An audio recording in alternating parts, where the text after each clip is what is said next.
Director of our Center for Geopolitics, Geoeconomics and Technology, Dr. Claudia Schmucke, will conduct a podium discussion with you on some of the important issues of the day.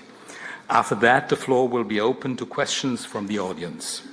After the end of the formal part, we invite those of you present on site to a light reception in the hallway. Allow me to use this opportunity to thank our friends from the Indian Embassy for the excellent cooperation in the preparation of this milestone event. I would also like to thank all collaborators in front and behind the scene for their helping hands in making this important event happen. It was a lot of work, but it is well worth it. Ladies and gentlemen, lastly and shortly, the hybrid debate is on the record. It will be transmitted via live stream by the Indian Embassy and later on via our YouTube channel. The idea is to guarantee maximum attention even on a Friday afternoon. Now, without further ado, Mr. Minister, the floor is yours. We invite you to the podium. We are excited to listen to what you have to say. Thank you very much.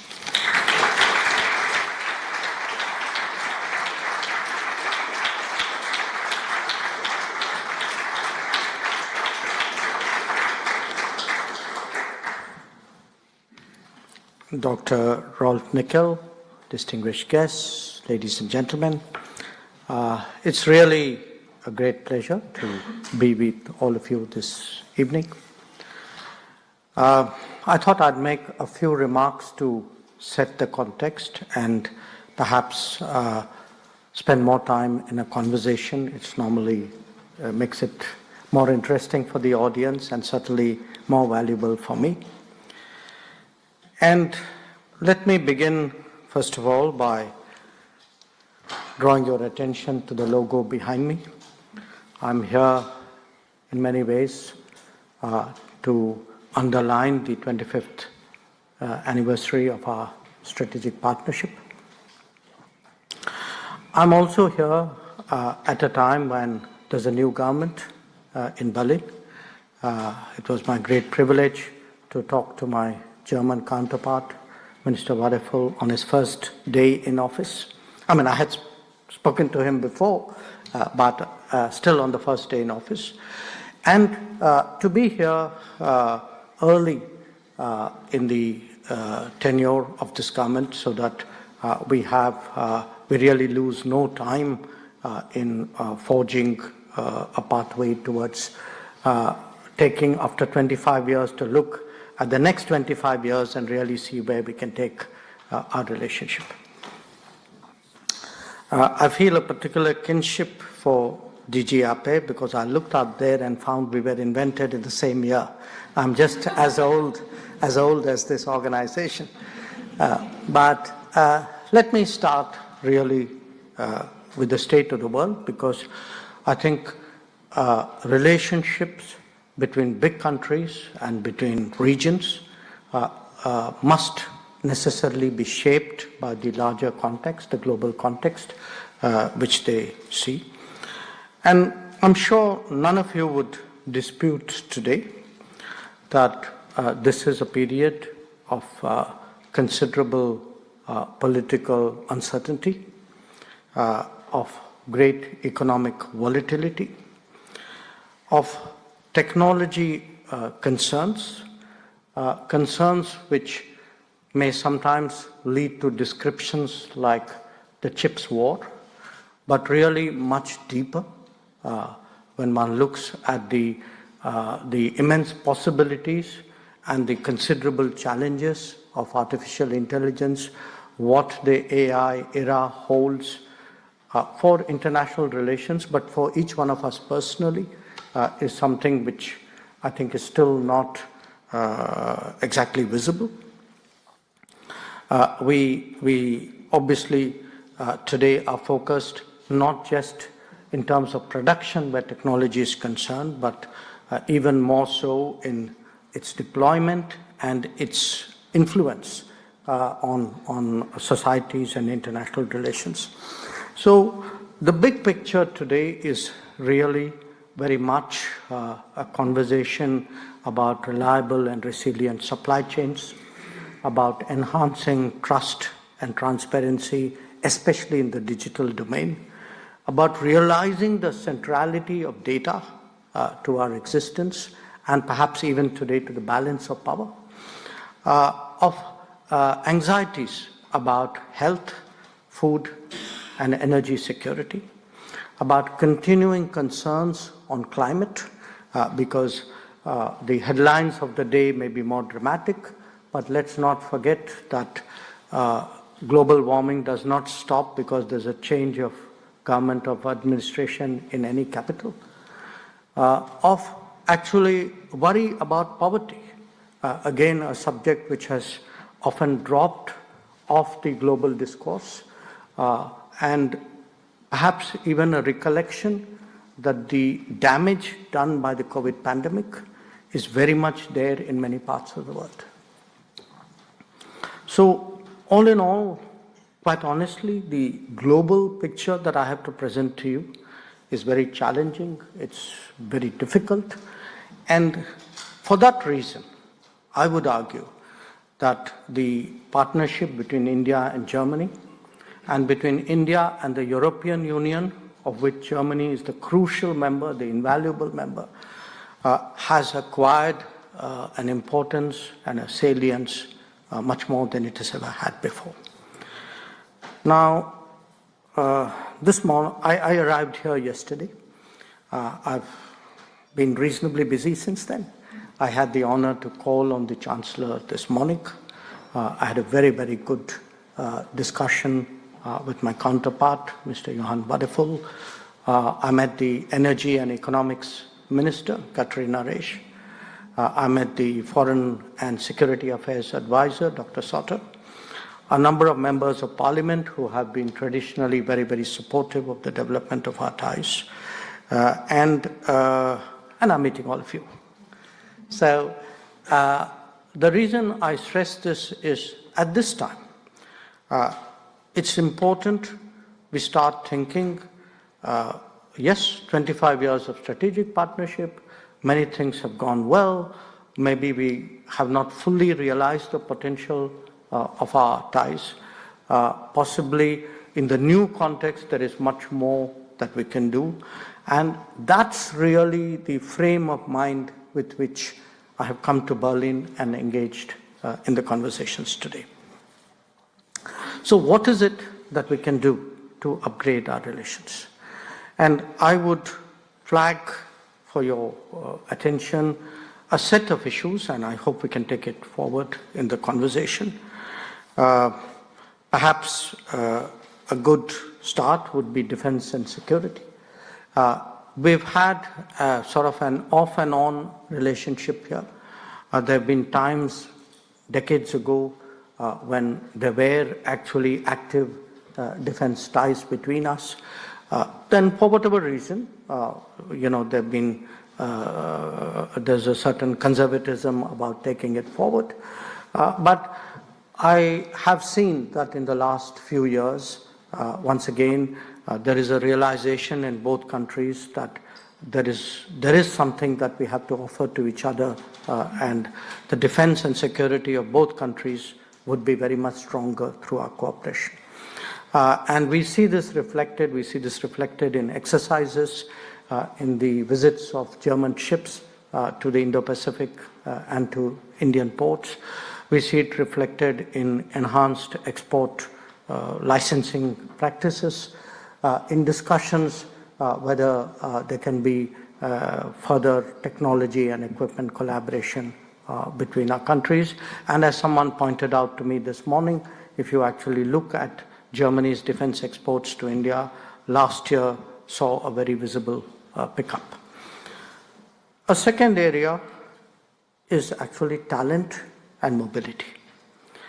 Talent and mobility because across the world today, there is a mismatch between demand and demographics. So where there is a need for people, those people of that particular skill are not necessarily available. Now, it could be the skill to innovate and create and invent. It could also be the skill to service and ensure that that particular sector of society is well looked after. And here, I think India has something very special to offer. Our demographic curve at this moment is exactly in the place where we have the ability to fashion a global workforce and try to make it available as usefully as it can to the global workplace. Again, the last few years, we've made a good beginning. We had a mobility agreement 2 years ago. The number of talented, high-skilled Indians who come to Germany has increased significantly. And I can say I heard from the government, I heard from members of other parties, I heard from business enterprises, from German delegations visiting India, that they see this today as a very important requirement for the continued growth of the German economy.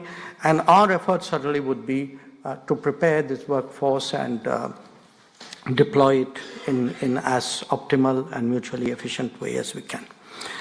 A third area is technology and digital AI, and there are different aspects to it. As I said, one which often has got a lot of attention is the semiconductor side. And just as Germany today is building up its semiconductor capacity, so is India. When different countries, but who are in terms of the worldview and the comfort levels and the way they intuitively deal with each other are comfortable, I would say parallel developments can reinforce each other. And we've seen a very conscious effort made really to harness the Indian talent into the semiconductor and microelectronics industry. And on our part, again, we are, after a very long gap, we are building a fab in India. There are a number of big projects in the ATMP spectrum which are coming up. And how do we make really the world more secure in terms of trusted availability of chips is, I think, a shared goal for our two countries. When it comes to AI, I draw your attention many of you would be familiar with the big debates. At a very conceptual level, I would say, you have models which are very state-driven at one extreme and very radically enterprise-driven at another. So you have complete control on one side and ostensible non-control on the other, but a lot of influence there. And there are a lot of viewpoints in between which put a certain value to privacy, to the rights of citizens, to the security of our personal data. And I think it's a conversation which is very important. And certainly I would argue that India and the European Union, Germany, would have positions, not obviously identical, but somewhere in between the two extreme positions. I then refer to sustainability because green growth has been, again, a very notable feature of our cooperation. In the last decade, Germany has been an important partner as India embraced renewables and solar energy. The collaboration that we did has really helped today to create a very significant renewable energy component in the Indian economy. But now we have to look at the next phase. And for us, again, we look at the era of green hydrogen and green ammonia and see here what it is that we can do together collaboratively to make their potential more realizable. I had spoken about talent. I had spoken about also the fact that we would like to grow our business. Of course, right now, relatively speaking, using our own history as a benchmark, our trade figures look good. But in comparison with many other important relationships, I think there's a long way we have to go. Our bilateral trade has just crossed $50 billion, but we surely feel that two countries which are the third and fourth largest economy of the world can do better than that. And I will touch on that later. We do believe that concluding an FTA with the European Union could make a very big difference. So when we look ahead, as I said, the next 25 years, what are the goals we set for ourselves? What are the targets we should be, what are the ambitions we should be having? I think a lot of it has to do with the progress and growth of India. Because in that progress and growth, there will be new opportunities that will arise. And let me give you a few examples. You have a very strong railway sector. Now, we are today heavily investing in the expansion and modernization of railways. Investing to the extent that every year last few years, we've been laying about 4,000 kilometers of new track every year. That's about roughly 12 kilometers of railway track every day. Similarly, if one looks at the road infrastructure, and again, the consequences of that, you have in India on an average day between about 25 to 30 kilometers of highway which are being built. If you look at airports, we on an average do between 6 to 7 new airports a year, which really means that much bigger a demand for air transportation and aircraft. And I don't need to remind you that Airbus is a shared enterprise in this geography. Similarly, if one looks at metro, every year there's one or two cities which have had a new metro network which has been completed. So now I'm using these illustrations to you to underline the rapidity today of change in India, because I know that is historically not our image. And it's not just happening in the hard infrastructure, it's also happening in the soft. In the last decade, we have created approximately 7,000 new colleges, which would be about, on average, 2 new colleges a day. So that will tell you really what is, underway in India. And we think that this offers both new capacities as well as new opportunities for business. Now, moving beyond that, of course, as two big and influential countries, we understandably are worried about the world.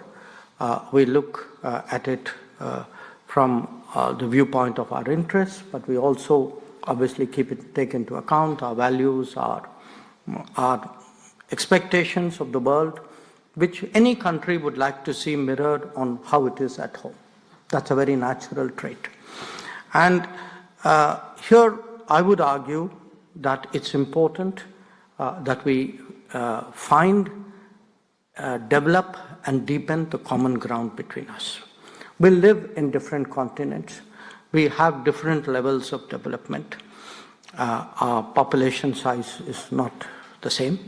But it's important, because often how we think about the world depends on, where we are and what we are, where we want to go and what is possible for us, what are the understandings and arrangements and accommodations we make. Because it is, my business is a business of realists, not of cynics, but of realists. And for us today, the more we engage with each other, the more we work with each other, I would argue that, two countries located in different continents at different levels of development can find a very large common ground for us together to influence the world. And influence the world because, as I said at the beginning, we need more stability in the global order. We need more predictability and more confidence in the economic order. We need really a stronger mutuality in the cultural order. And that is only possible when you make that effort to find common ground. Now, again, I reiterate the issue that, yes, challenges come. Often debates nowadays become very dramatic, so they vary from one posting to another. But the fact is, many perennial issues also continue. So it's important for us to understand terrorism is a very big challenge and a continuing challenge for countries across the world. We have just come out of an experience in that regard on combating terrorism. I'd certainly be happy to talk about it in the question session. Climate action, again, very, very crucial.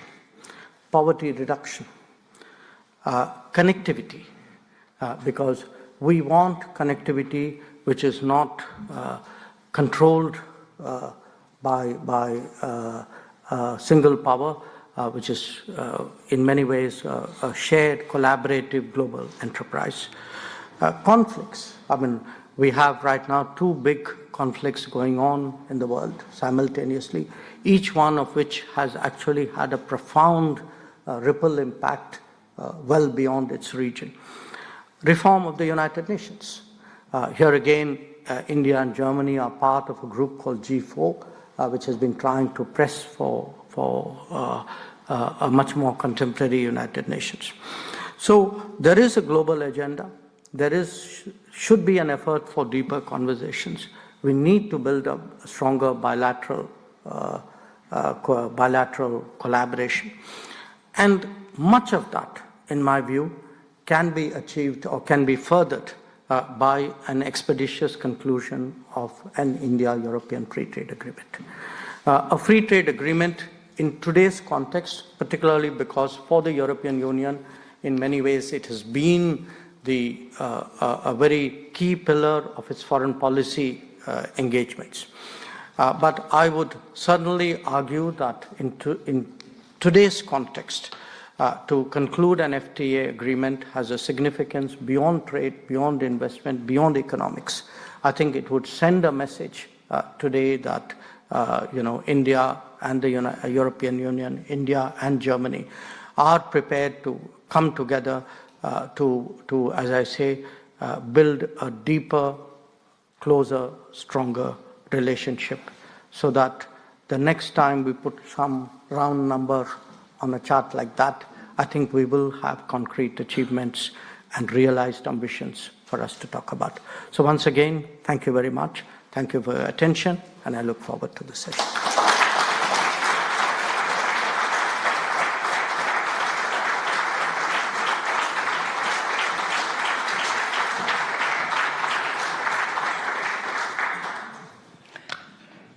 Your Excellency, thank you very much for your strong input on the importance and the future of the strategic partnership between India and Germany, and also about the relationship between India and the European Union. You mentioned, I think, a lot of relevant topics like AI and data, resilient supply chains, energy security, climate and defense that are relevant for India, but relevant for Germany as well. So there are a lot of topics where we can see a lot of potential for cooperation.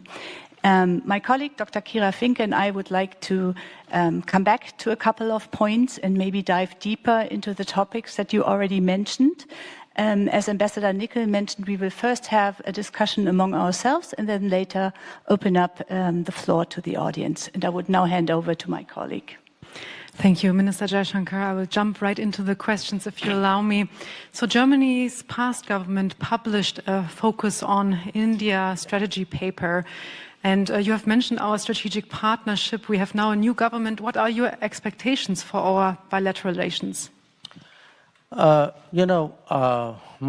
expectations are high for 2 reasons. One, I think we are starting on a very sound base. There were 2 reports, the focus on India, but also one on the talent and skills. And I recognize, certainly where India is concerned, that there's a great deal of continuity between the policies of the earlier government and this. But whenever there is a government change, obviously there is a certain enthusiasm and a certain vigor with which any new government comes and pursues a policy. And as I said, For me, the new government came in on the first day of the new government. I had a conversation with Minister Variful, and I'm here really within the first 2 weeks of the government, and that should tell you really both our interest and that of the government. So we are, there's a very conscious effort today to first to recognize that we are, I don't want to say we are underperforming, but we could surely do better than we are doing. And there are definitely areas which, if we put our minds to it, if we make that effort, there will be many, many more things we can do. And as I said, one part of it is what happens between us bilaterally, but also the fact that we are both countries whose influence is not small. And when we start talking with each other and when we try to develop common ground and then discuss what we should be doing, that also has an impact on the world. So I have high ambitions. I mean, that is the reason I'm here. And I can tell you, as I leave tomorrow, the expectations with which I came in are even higher. I mean, everything I have heard today, everybody I met today has only given me that sense that, yes, this is something which both of us share and want to take forward. Thank you very much. I'm very glad to hear about the high expectations. I think there's a similar feeling here in Germany about the importance of closer relationship with India. Now let me come back to trade and to the free trade agreement that you already mentioned. So India and the EU have been negotiating a free trade agreement for several years or maybe even decades. Mm-hmm. With big gaps in between. With big gaps in between, yes. And when European Commission President Ursula von der Leyen came to New Delhi in February, she decided together with Indian Prime Minister Narendra Modi to finish the agreement at the end of this year in 2025. So what would you say, how has the importance risen of this free trade agreement in the current geo-economic environment and in the current uncertainties that we see in trade? And what is needed to make the outcome of the negotiations to achieve an ambitious outcome? I think our negotiations started about 22 or 23 years ago. But I was very relieved once I was somewhere else in the world and they told me their negotiations were even longer than that. So it made me feel a little better. But why I mention it is, if you look at the 2 decades of this period, both of us have changed considerably. Our capacities have changed. The world has changed. What we would define as our key interests in economic interests or other interests linked to the FTA has also changed. So even as we keep talking, in a way, it's like the objectives change as the negotiations progress. And as said, there were times when we did not, frankly, negotiate for some years for whatever reason. So I regard frankly, so encouraged by my visit here to Berlin. I was also equally encouraged by the visit of the College of Commissioners, EU Commissioners to India. If 21 commissioners came together, typically, I must confess, perhaps 2 or 3 ministers of the Indian government normally deal with Brussels. The foreign minister, maybe the trade minister, the finance minister. But when 21 commissioners come and meet their 21 or more counterparts, and that too again very early in the term, what it does is it immediately sets up a kind of a grid between the Indian system and the EU system.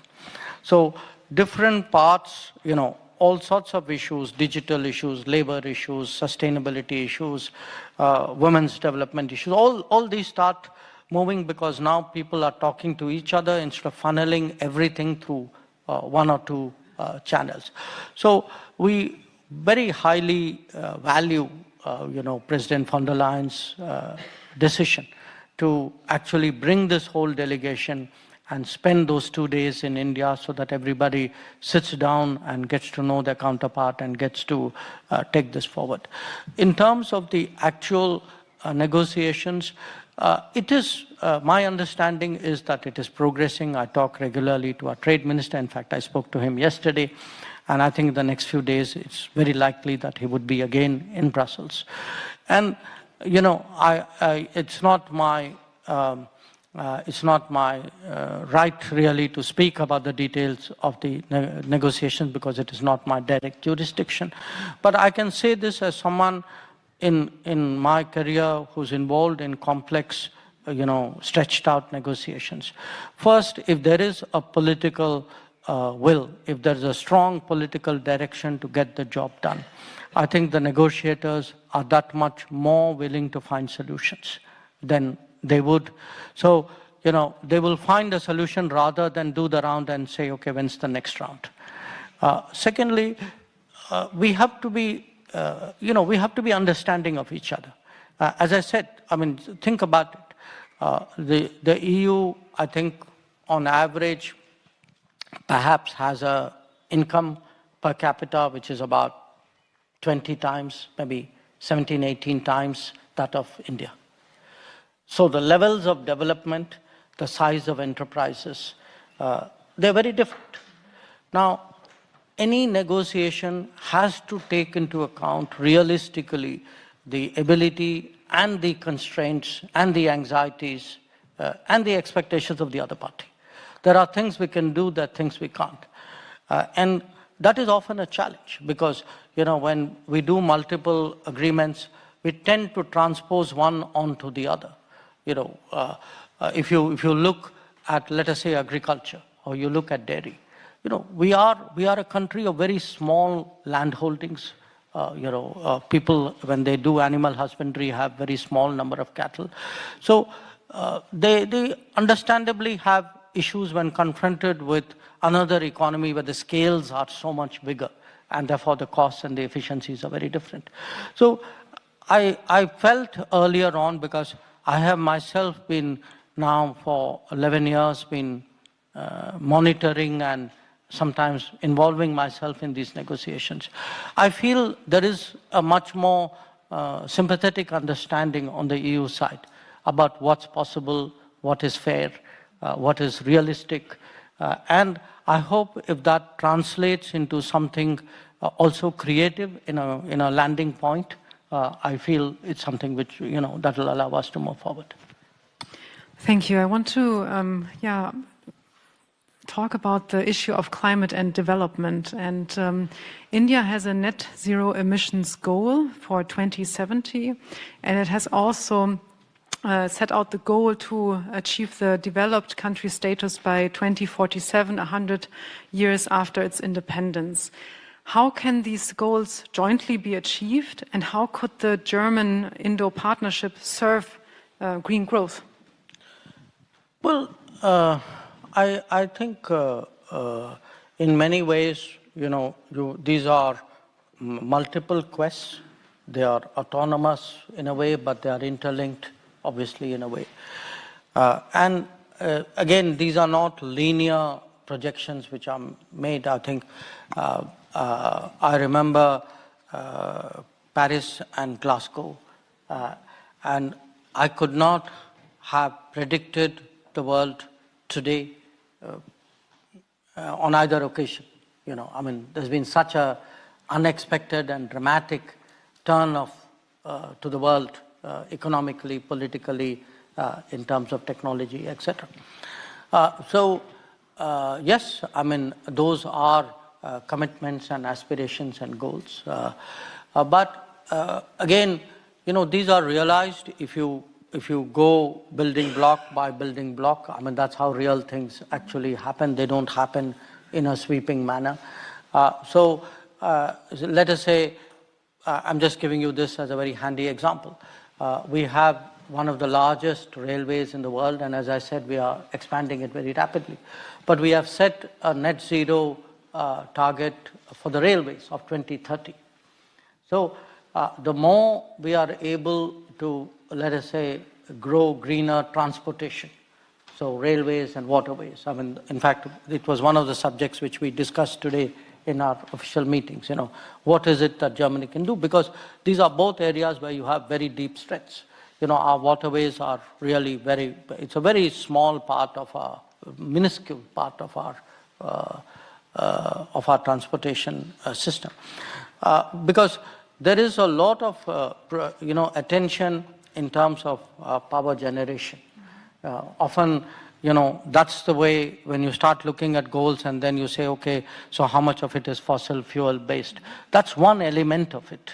But there are so many others, the energy efficiency side, the urban habitation, even the rural practices, the lifestyle in many ways.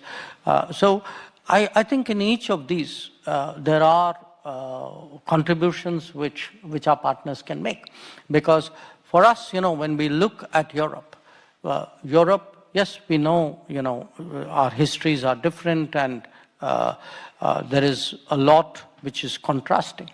But there are lessons, there are learnings from Europe, and there are differences that Europe can make. I mean, we have, again, I use solar and wind as examples, that a decade before, people really did not expect this kind of progress and adoption of and deployment of renewable technology as we could. So often advances here have, India is a partner, yes, but India is also a great place to deploy. India is a place where you kind of work and adapt and improve as well, because it's on such a large scale. So I do think both in terms of what we call developed India, as well as a net zero India, there are big contributions which can be made. We have serious ambitions today to ramp up our manufacturing. If you look at the manufacturing percentage of our economy, it is, in my view, it is unnaturally low, and it is because in the past we did not make the necessary investments or create the manufacturing ecosystem. When I spoke about today the advances on infrastructure, such an infrastructure, the kind which I'm talking about, is necessary for manufacturing, because without that, the cost efficiencies won't happen. Nobody's going to set up factories if your ports are congested and your roads are narrow. So here again, we see, to me, a resilient supply chain would, at the end of the day, contribute to both a greener, cleaner growth pattern, as well as actually a developed India. So it's a kind of a total package, and so I would argue really for overall closer relations rather than sectorally close relations.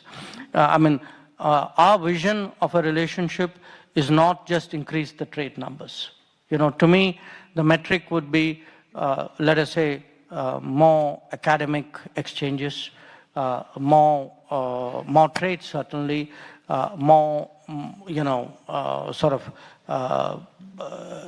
interpenetration of our practices, greater sort of flow of our innovation. So it has to be really a larger, deeper relationship. And I think politically, culturally, we are prepared for it today with Europe. Thank you. You mentioned that India, and I think Germany also, is interested in a greater and larger relationship. And this is where my question comes into place. I would like to turn the focus on the Indo-Pacific. So in what ways can India and Germany enhance their cooperation in the Indo-Pacific region, not only in trade, but also with regard to the security challenges that we face in the Indo-Pacific? The Indo-Pacific has, of course, its own set of issues. Security is one of them. But I would actually point to a different concept, which is how do we give countries in the Indo-Pacific more choices. If countries in the Indo-Pacific have a single choice, they're railroaded along a certain path and they develop the dependencies and frankly, they're put in a very unenviable position. So one part of what we are trying to do really in the Indo-Pacific is to give different countries different options in various domains. Let us say, I'm using again an example, telecom, or digital infrastructure, or maybe space-based applications, or health choices. During COVID, for example, what we tried to do in the Indo-Pacific was really to see if countries of that region could get expeditious access to vaccines. And, some of it we did in a national capacity, some of it did as a quad enterprise, but a lot of it was done by Gavi. And Gavi was a very European-driven effort. If you take the development or I would say the socio-economic side, so giving choices is one. The second part of it is really stepping up in terms of the global goods, because historically much of the world and certainly Indo-Pacific, I think have almost reflexively turned to the United States when something happens. And we have to recognize that there is a evolution, and perhaps now more than an evolution, in how the United States is engaging with the world. What is its stance, what is its posture, what is its willingness to commit resources and undertake responsibilities. So, in a different context, you use the word burden sharing in this part of the world. But if one looks, for example, at if there is a disaster, if there's a typhoon, so who comes today to help? I remember in 2004, when there was that big tsunami, we had actually the bulk of the response came from the US, from India, to some extent from Japan, some from Europe, perhaps a little bit from Australia. Today, if you look at the last, say, 5 years in the Indo-Pacific space, I just give you a recent example. There was a huge earthquake with an enormous loss of life in Myanmar. Now, it's very interesting. Who went in? Where were the teams which, which arrived there on the first day? Who did the search and rescue? Who set up shelters? Who created the mobile hospitals? It was actually basically India and China. So I put it to you that there is also today, in a way, a deficit in global goods.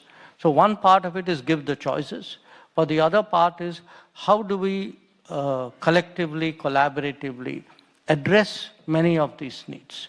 And we do feel there is a intent certainly on the part of Europe to do it. But intent by itself won't work if you don't have partners who make it possible. And it's an analogy not with a European country, but I think the concept you will understand. If we have to do something in the Pacific Islands today, there was a big, I think a mudslide. I mean, a lot of people lost their lives in Papua New Guinea. What we did was, we have an arrangement with Australia, which partly came out of the Quad, where our relief and our supplies went into Australia. And then they took it on from there to Papua New Guinea. So I would argue that we need between Europe and India, and certainly Germany and India, because you are so crucial here, to create now new modes of collaboration to deal with global crisis and these kinds of happenings, because the old 911 number is not going to work. Thank you for these thoughts. You have mentioned in your opening remarks the issue of terrorism, and we have all witnessed the horrific attacks in Pahalgam. I would like to ask you, what are the international implications of the conflict in Kashmir with regards to China, Russia, the US? Okay. Look, first of all, this was not a conflict in Kashmir. This was a terrorist attack.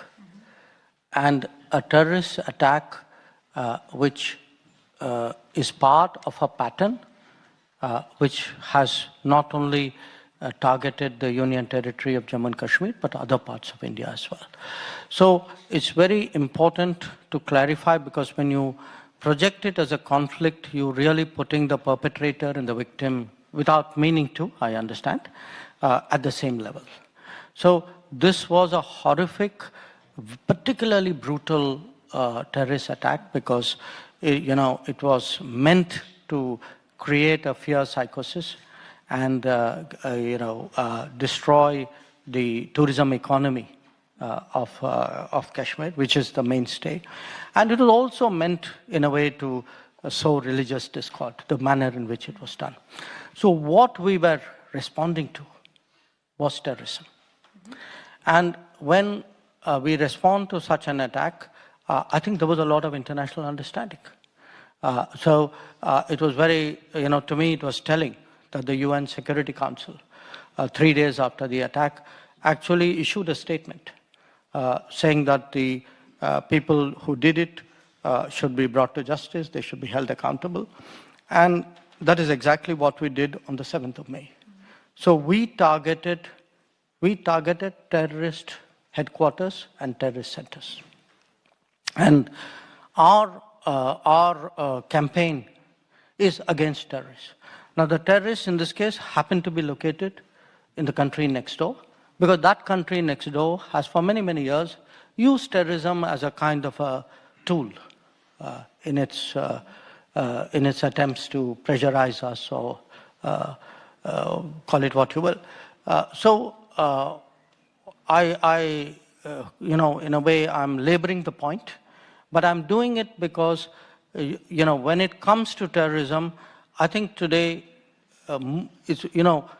there's virtually no country which would say, I approve of what is done, or no country which would say, I don't condemn what was done. And if I were to say, I have the right to defend myself, my people, I have the right to secure my country, I think much of the world would agree with me. And I'm happy to say that Germany does. We are very encouraged both by the very early condemnation of the terrorist attack, as well as the very clear message which we got on the 7th of May, and again today from Minister Wadeful, that Germany recognizes India's right to defend itself against terrorism. Thank you so much for answering a broad range of questions. If time allows, I would probably have three questions from the audience really briefly, and then hand back to you also for final remarks. One question over here, one question over there, and the last question over there. Please really briefly introduce yourself and pose a question.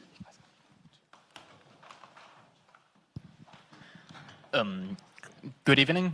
Thank you, Mr. Jaishankar, and especially thank you for pointing out technology and mobility as key pillars of the relationship.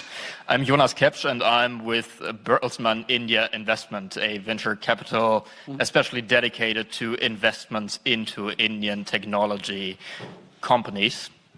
And the one thing standing in the way the most for us to unleash our full potential with our investments in India is actually the issue of bureaucracy on mobility. We have issues getting work visas or internship visas in time, and this is hindering our work in India. So our question is, how can we remove this burden of bureaucracy to unleash the full potential in economic relations between Germany and India? So if I understood you right, the problem is getting work visas for people to work in India. Exactly, yeah. Look,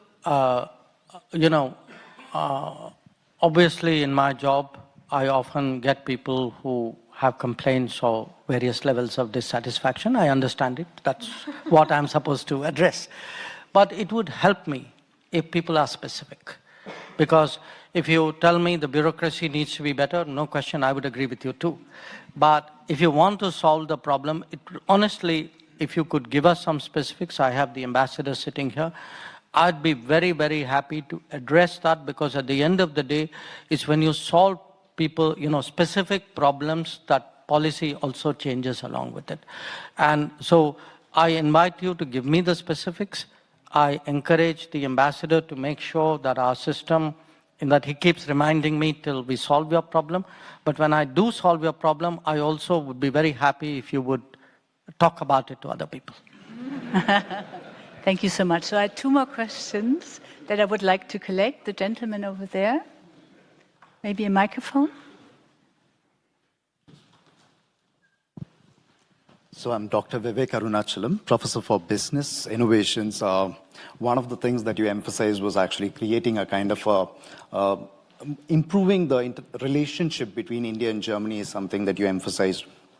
Do you have an idea of pressing upon, of creating something like a innovation-based think tank, especially bridging between India and Germany, especially because India is now climbing above the value chain, because it's no longer into the low-end innovation, it needs to go to the high-end innovation. And especially Germany is also very strong, especially based on their experience of the industries. So do you believe in creating a kind of a innovation-based think tank which can really support down the exchange of academic councils, industry-specific ideas? So how do you see about this?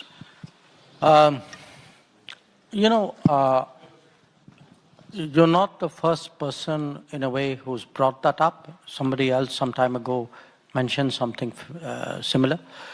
I would say, because there are two ways of changing things. One is to create a model and then hope others will copy the model or use it and then scale it up. That's one way of changing things. The other is create some kind of platform, an enabling platform where institutions or people come together, link, and then do it themselves. My experience is more, biases me towards the second. I would, certainly say there are steps we need to take. I mean, today, for example, I had a very very strong urging to my counterpart minister. I said, look, please do everything you can to increase German language teaching in India. And the reason is there's a huge appetite for learning foreign languages. And learning foreign language, today if you go to engineering colleges, if you go to medical schools, so it's not necessarily a professional language student. People who have a domain speciality are curious about the world, because today's young person is so much more connected to the world because of their, connectivity, the smartphone culture. For me, language teaching is probably is one way of connecting. But what we need is in different professions or different domains of activities, similar people to find a connection. Prime Minister Modi, for example, has very actively promoted hackathons between countries, because he feels that's a way for young people with a particular bent of mind to actually get to know each other and connect up with each other. With Germany, again, one very positive development we have seen in the last few years is much stronger linkages of academic institutions. Now, here again, we've changed our education policy. We today welcome foreign universities and institutions to come to India. And we are very flexible about how this can be done. So if they want to come and set up a university or an institute, they're welcome. If they want to work collaboratively with an existing one, if they want to do a double degree, if they want to even promote internships, this is one way of collaboration. But I will reflect on your suggestion, because in our mind, there is also we've been sort of debating, we need more forums, not of a very generalized nature, because if it is too general, people don't take it entirely seriously. There's got to be a degree of specificity about it. Let me talk about it with some of our colleagues who are really more active in that line of work, and perhaps the next time we meet, or you may read about it, maybe I may have something better to report in. Thank you. If time allows, I had one brief last third question. The gentleman over there. And then I would get back to you for final remarks. Good evening, sir. I have a question regarding the diplomacy, because you are the most admired diplomat in the world. So what should the next generation of diplomacy looks like? Or how are your views on the next level of next generation of diplomacy? Because till here we have also evolved to this point, and for sure we will also evolve from here in the next 25-30 years. So how the nature of diplomacy will evolve? The problem when you ask someone what would be the next generation, that's a nice way of telling them that they are sort of getting extinct. So you are saying, your time is over, what would be the evolution looking like? So I take that in the right spirit. But, again, I'm really reflecting even, let us say, the last decade or two. I think in many ways the traditional ways of diplomacy, and that's not just how you dress and how you first of all, the complexity of the world has increased. The speed at which you have to react is that much faster. So you are really doing more difficult sum at in a shorter time, and the culture of it, do look today how much of diplomacy is conducted through social media. Now 5 years ago, people were even hesitant to go on to the social media because it was viewed as too unstable an environment, and you post something quickly and maybe you made a mistake, and there are all the worries which accompany that. And yet in the last 5 years, there's been, almost every foreign ministry in the world today actually primarily communicates using social media. So, and again, as I said, it's also more complex. You can't, you have to specialize at one level, but also connect that speciality. The role of technology, for example, is been growing so fast. It's very difficult for the diplomatic world, not just as a user of technology, but really the policies which and the implications, for global balances of that. So, to me, it's like you've got to be faster, smarter, more informed, more of a specialist, yet paradoxically more of an integrator at the same time. So in some ways it is a harder profession. It is a harder profession because the standards are higher and the margin of error is less. So it's tough. So I hope I have your sympathy.